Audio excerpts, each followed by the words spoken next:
no solo de comunicación, sino también de números, Sergio. ¿Qué te parece a vos? ¿Qué tal? Buenas noches. Buenas tardes. Bueno, la verdad es que hay una guerra de palabras para tratar de alimentar la ansiedad que los ciudadanos argentinos tienen a esta hora. Sí. Porque hay que seguir esperando todavía por lo menos media hora, 40 minutos más, hasta que se conozcan los primeros datos oficiales. Hemos tenido hasta ahora, en forma extraoficial y sin publicación ninguna, encuestas en boca de urna que hablan de una preeminencia marcada del kirchnerismo sobre el macrismo. Ajá. Esto fue de alguna manera expresado en palabras, pero sin números, en un par de conferencias de prensa que ya dio el kirchnerismo, la última acaba de terminar, por Grosso y Galmarini. Sí. En el medio habló el jefe de gabinete de Mauricio Macri, Marcos Peña, para poner en cuestión la cierta euforia que transmitió el kirchnerismo respecto de la expectativa que tiene por el sondeo final que vamos a tener al cabo de esta noche. Los dos transmitieron, digamos, algarabía, y eso es lo que no se entiende. ¿Alguien está equivocado? Sí. O quizá haya un punto intermedio en el sentido de que efectivamente la elección primaria la va a ganar el kirchnerismo, pero quizá no por la diferencia por la que está anunciando en sus bocas de urna. Es apenas una hipótesis que es un poco la que defiende en este momento más Marcos Peña. Si uno escucha con atención lo que dijo el jefe de gabinete en su conferencia de prensa, habló de una muy buena elección para el macrismo, pero no habló de un triunfo, y habló de una primera etapa, esta, y recordó los dos antecedentes previos.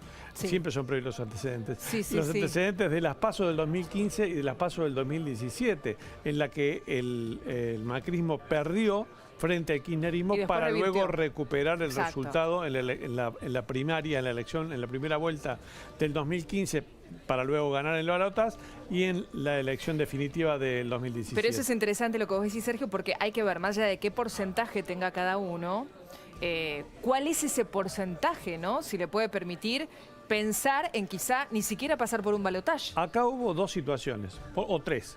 Un comienzo de campaña electoral en la que hubo una encuesta que marcó casi 10 puntos de ventaja del kirchnerismo sobre el macrismo.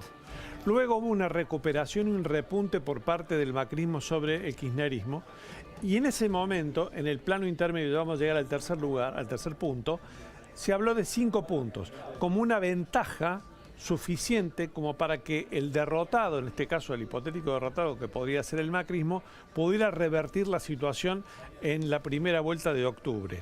Luego vino una serie de encuestas ya muy sobre el final de la campaña electoral que llegaron a cortar mucho más la distancia, e incluso algunas hablaron de empate, otras le dieron un punto de ventaja a Mauricio Macri sobre Alberto Fernández. El resultado de esta noche se podría, al menos si uno saca como conclusión primaria las dos conferencias de prensa, podría estar más cerca de los 5 puntos, no estoy arriesgando un resultado ni mucho menos, que de aquella hipótesis de un triunfo contundente de Alberto Fernández o de un empate virtual en estas PASO que planteaban algunas encuestas que de alguna manera fueron celebradas por el gobierno y también fueron consideradas efectivas por los mercados que el viernes aumentaron las acciones argentinas en Wall Street. Ahora, la pregunta yo creo de todos es, ¿el resultado de hoy sí o sí puede trasladarse a la elección general del 27 de octubre o no necesariamente? Digo esto teniendo en cuenta la cantidad de votos en blanco que hoy sí se están contabilizando. Me parece, para empezar, que hay que tener algunos datos que todavía no tenemos sobre la mesa. No tenemos. Hay un solo dato que sí ya tenemos, que es la participación. La participación en esta elección es similar a la PASO del 2015. En la PASO del 2015 fue 74,9, ahora ronda el 75% de la participación. Esto ilusiona al gobierno. ¿Por qué lo ilusiona? Porque en el 2015 fueron a votar a la primera vuelta 2 millones más de electores. Y 2/3 partes de esos 2 millones de electores lo hicieron en favor de Macri y otra parte, medio millón, lo hizo en favor de Daniel Scioli. Claro, y eso puede inclinar la balanza. Esto le hizo revertir la situación política de ventaja que Macri tenía respecto de Scioli. Este dato de la participación ya está sobre la mesa. Pero había otro dato muy importante que todavía no conocemos, que es el tercero y el cuarto en discordia. La polarización del 2015 fue una polarización muy atenuada, con un jugador importante en la cancha que sumó casi 20 puntos, que se llama Sergio Massa.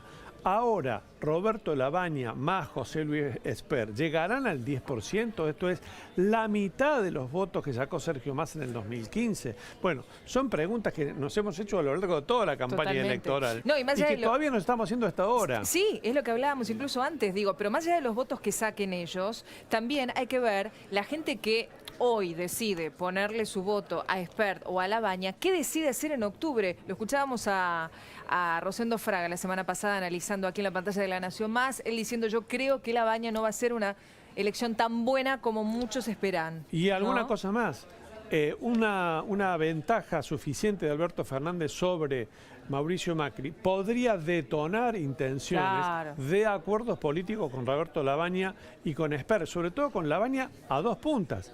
Porque, por ejemplo, Felipe Solá, que milita ahora nuevamente en el kirchnerismo, dijo que a él le encantaría tenerlo a Roberto Lavagna como ministro de Economía de un hipotético gobierno de Alberto Fernández.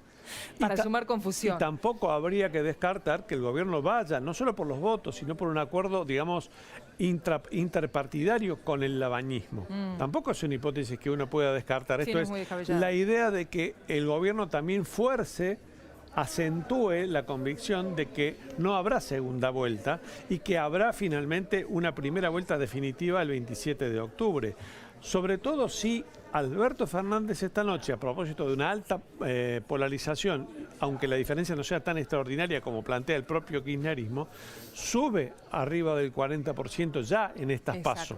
Con lo cual presagia o predetermina la hipótesis de un resultado definitivo, porque el que gane en primera vuelta con 45 puntos gana a simple pluralidad de votos. Entonces no importa que el de abajo tenga 44, si el que gana tiene 45. Ahora, Sergio, algo muy interesante. Estábamos juntos escuchando detrás de cámara la conferencia de prensa del jefe de gabinete y dijo en un momento, si tenemos que rever algo o si algo hicimos mal, de ahora a octubre tenemos la posibilidad de corregirlo.